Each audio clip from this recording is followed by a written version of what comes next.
Lead off with it.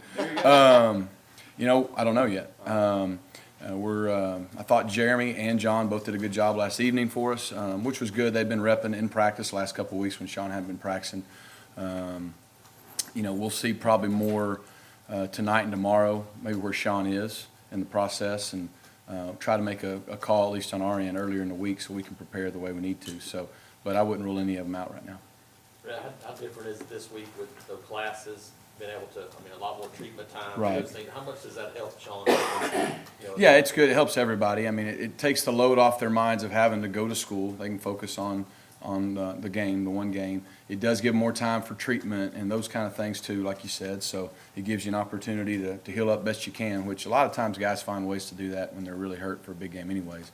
But most importantly, it'll give those guys more time to watch film and just, try to mentally prepare for what they know it's going to be. It's the greatest rivalry in college football, so they're ready for that every year. When Sean hasn't attended a pass in probably 3 weeks, healthy or not, I'm sure the hope is that he will be. Right. Just what are you hoping to see in practice? You said that you know what he can do physically, but when he hasn't thrown the ball in 3 weeks, really, except for the Georgia game, Right. what do you hope to see from him? Well, that's a fair question. You want to know, one, can he play and play at a high level? It's one thing to say, okay, he can throw the ball, but can he play at a level we need him to be able to play it, and that he needs to be able to play it to be at his best?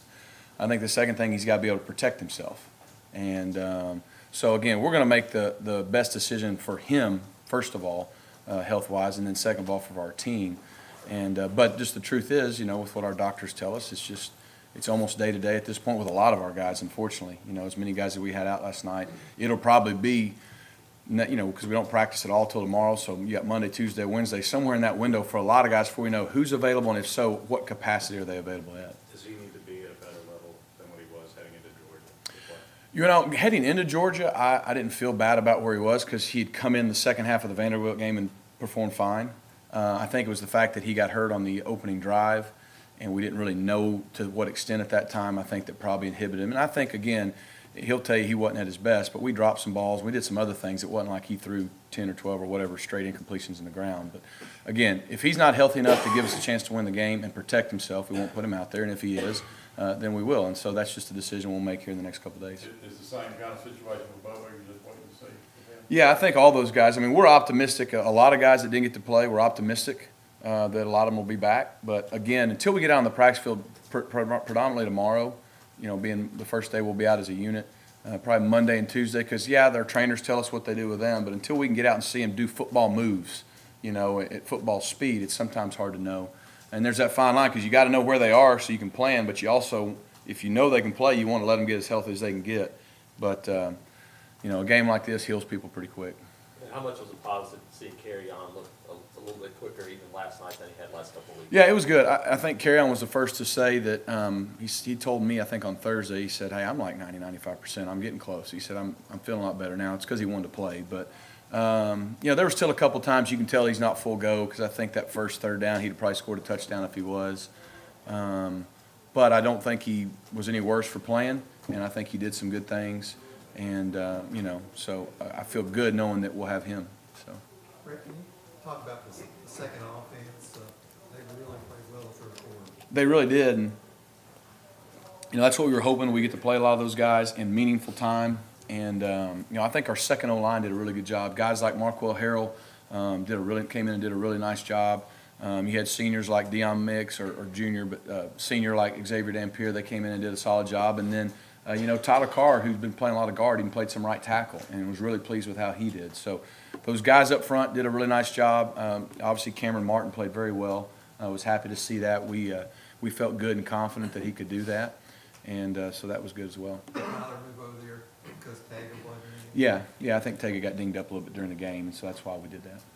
Rhett, for the freshmen in particular, the skill positions, you mentioned Cam, but he didn't play in the first half last night, really, maybe like one play or something. Right. And the freshman receivers, they haven't played in a game of this magnitude before. You don't really have seniors and more experienced players necessarily to rely on there. So just how comfortable are you with the reality that you're going to have to put freshman receivers into the Iron Bowl, you're going to have to put possibly a freshman running back in?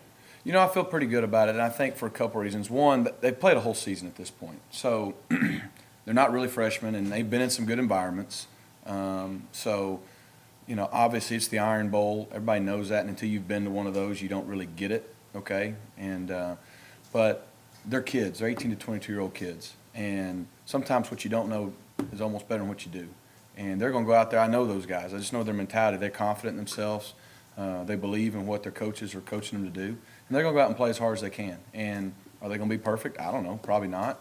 But we know we're going to get their best. I don't think the moment will be too big for anybody. And I think, our confidence probably was shown last night when you start Eli Stove, Kyle Davis, and Darius Slayton, who I know is a redshirt freshman, but all freshmen to start the game. And so, again, we're going to be confident in the guys we have that we put out there. And the biggest thing we have to do is give them an opportunity to go win the game. Talked to Kyle last night. He was just happy to be playing this season because of his preseason injuries. And what do you make of his year so far? Yeah, the preseason injury set him back a little bit and just being ready to go on the front end a little bit, just from a rep standpoint in the spring and in fall camp. And I know that frustrated him, but he's done well. He's progressed well. I think he's to a point now where he's comfortable that he knows the offense. It's just sometimes until you've played games enough to, because you have an offense, you have rules, and you rep it in practice. When you get in the game, it's always a little different than what you practice, and you got to be able to use your instincts and adjust.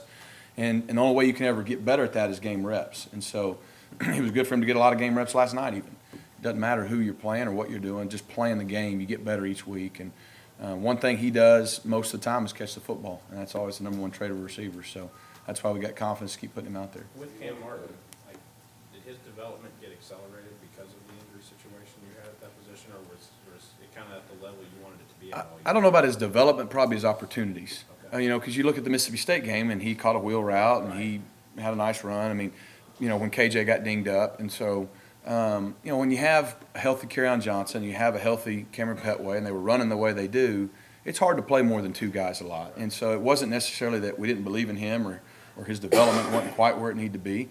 Obviously I think the better he'll be over his career, he'll get a little bigger, put a little more weight on. But you saw he's quick. He can run the ball. He's got some good speed to get the edge. He plays tough. I mean, he runs north-south downhill for a smaller guy. But I'd say just probably the injuries have helped his opportunities increase at a faster rate than maybe they would have. Rhett, you talk about you don't know what it's like until you experience it. Can you just describe what that is that you don't know, that somebody doesn't know until they go? It's hard to do. Well, I did just get goosebumps you talking about it. That sounds kind of weird, but it's the best atmosphere. It doesn't matter where you play at. I didn't know when I came here in 2009. You hear about it, and I'd grown up at Arkansas watching, the Auburn, Alabama games. It was always a good game around Thanksgiving, that kind of deal. And most people, I think, that have never been to one think, well, yeah, there's a good one up north. There's a good rival over here. Until you get to it, and I've been blessed to coach in 2 national championship games and 3 SEC championship games. This will be my 6th Iron Bowl. But once I went to that first one in 2009, I figured out real quick that it's just a different level. The atmosphere from the time you get off the bus to pregame to during the game, it's a heated rivalry. But there's a respect factor from both teams, too, that's different than most. But just the intensity, you can feel it when you walk in the stadium, and it's pretty much unmistakable. You discussed the quarterbacks and the blanks for this game. Is it one of those situations where it's going to be Jeremy or it will be Sean as a starter, or is John involved in that, considering that we haven't really seen him throw the ball Right. much at all last few years? Right. It's probably too early to say anything to that magnitude. I mean, we felt like Jeremy had prepared well, and being senior day earned the opportunity to start. I thought he, probably take 2 plays away. I thought he played really well. And John obviously has been repping in the backup spot all year. You hadn't seen him throw it as much. Sometimes that's because he's such a good guy running the football that it eliminates some of those things. But got confidence in him to do that, and then we'll just see where Sean is. So it's probably too early to give you any – I don't want to give you something that's not accurate or concrete. What stands out to you? I don't want to get in goosebumps, but. I knew someone was going to drill me for saying that, but that's fair How's enough. on this defense? Fair enough. I mean, is it just kind of the same every year, or is there something, is there anything that stands out? No, they're different. I mean, it's the best defense in college football. I think that's pretty obvious. Statistically, it's proven, but just the way they've performed has proven that. And Jeremy's always done a great job with wherever he's been, and obviously Nick Saban does the same thing. But they're still stopping the run at a very high level, which they've always done, and I think that's what all good defenses do. I think that goes back to they have the ability to rush the passer probably than they've ever done. And they've always had good players, but with Tim Williams and Ryan Anderson and a couple of those guys, I mean, they can rush the passer at the level of a guy like Carl Lawson for us, the guys at A&M, I mean, Arden Key. I mean, there's some great ones in our league, and they've got guys that can do that, where in the past they've had more run-stopping D linemen. They've got both now. And I think that helps them, make more of those explosive plays as a defense. But you talked about them creating turnovers and scoring off of them. Yeah. I mean, have you ever seen a defense that has done what they've done this year? In terms No, of- I haven't. You'll see a defense every now and then get on a streak and get a couple games. I think at one time they had more touchdowns than half the offenses or something crazy. There was some crazy stat 5 weeks into the season I saw. But, it's credit to them for attacking and making plays and then finding ways to finish plays. So, we can't turn the ball over, period. But we obviously can't turn the ball over for them to get points out of it either. All right. Brett? What you got? Go ahead. I was preferring not to do this on camera, but do you think, in your mind at all, and I know the answer already, that this could be your last game here? What's the answer then if you know it? That you're focused on this and that things will fall out as they may, and cliches? I'll be honest with you. Today is Sunday, right? And we play Saturday, and again, the biggest game of the year for us every year. And so I've got about, I can't calculate the hours quick enough, 120 or whatever it may be, 144 to get ready for that. And it's not lip service or coach speak. I'm just ready to go give our guys the best chance to try to win that game. So it's a fair question, but the truth is, no, I haven't. I'm glad we got last night's game over with, and I got to give everything I have to this game for us to try to go do the best we can for our kids.